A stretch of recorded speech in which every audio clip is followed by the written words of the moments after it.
as pessoas ouvem uma coisa e pensam que é outra. Então, ó, qual a diferença entre um acidente de trabalho típico e uma doença ocupacional? Qual a diferença desses dois? Doença ocupacional e trabalho de acidente.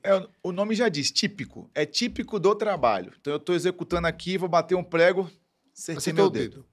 O melhor exemplo é esse. Pô, acertei meu dedo. Legal. Foi ali no momento, já olhei, pô, fui lá tratar, beleza. Uma doença do trabalho, ela é um pouquinho mais difícil de caracterizar, né?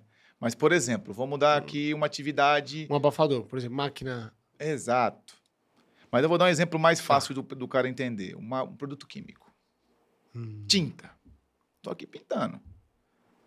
Você não vê nada. Tá, tô usando máscara, velho. Tô usando máscara. Atendi um cliente, há mais ou menos 1 ano e meio, e descobriu que o funcionário tinha silicose. E o cara trabalhava em forno de vidro. Então, ele fazia lá o refratário, tal. Então, como que eu vou assimilar essa doença ao trabalho? É justamente isso. O cara fazia corte de refratário e já tinha lá suas idades, já era bem velho. Fumava também. Então, assim, é um pouco mais difícil de caracterizar a doença do trabalho. Porém, se o camarada fizer um estudo a fundo, ele consegue identificar que aquela silicose veio justamente por quê? Porque ele cortava... Estava trabalhando com refratário, tem a poeira no ambiente. Então, assim, ele sempre trabalhou em ambiente com poeira. Sem proteção. Exatamente. A questão da perda auditiva. A perda auditiva, que nem eu te falei, é difícil caracterizar por quê? Eu posso passar o meu dia todinho trabalhando de abafador, de protetor auricular plug. O que eu faço na hora de ir embora? Entro no trem, meto os fones de ouvido e pronto. Então, ela é um pouco mais difícil de caracterizar. Porém, existe... esse tipo de doença. Por exemplo, leucopenia. No litoral tem muito isso. O pessoal mexe lá com a caixa na refinaria. Produto químico. Tem muito produto químico que ele não tem cheiro, não tem odor. Então, você está ali exposto àqueles gases que vêm muitas das vezes, e o cara vai fazer exame de sangue e está com leucopenia. É uma doença do trabalho. Porque se ele não tivesse naquele ambiente, ele não teria adquirido aquilo ali. Então, muitas das vezes... o camarada vai, fica um tempo no INSS e retorna. Estamos começando a chegar nos assuntos polêmicos. Exatamente. Porque, parando para pensar, então, tipo assim, o ambiente era insalubre para ele, etc e tal. Mas tem forma de você fazer o trabalho seguindo procedimentos que você não tem esse tipo de doença? Ou não? Na verdade, assim, você chegou num ponto que é interessante. Agora eu falei a pergunta que os Porque o camarada fala assim, é insalubre. Já pago insalubridade para ele e não preciso dar EPI. Não, não é isso. Então, assim, tem ambientes que são insalubres, tem ambientes que são periculosos. Insalubridade é aquele que vai te levar, que pode te levar a longo prazo a uma doença. Igual a tinta. Exato, a tinta.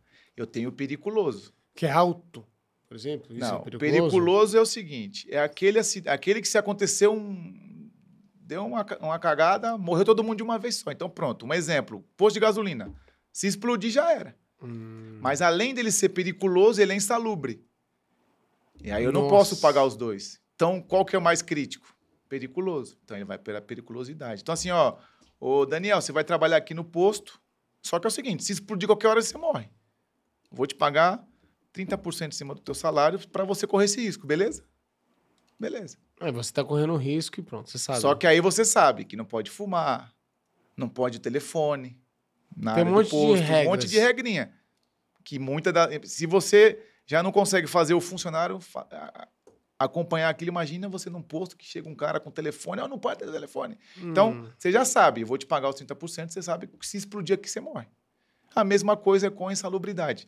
Porém, a insalubridade, ela tem algumas questões que a gente consegue mitigar ela. Por exemplo, o camarada vai mexer com graxa. Vou ter contato com a graxa. Não tem como eu usar graxa com luva.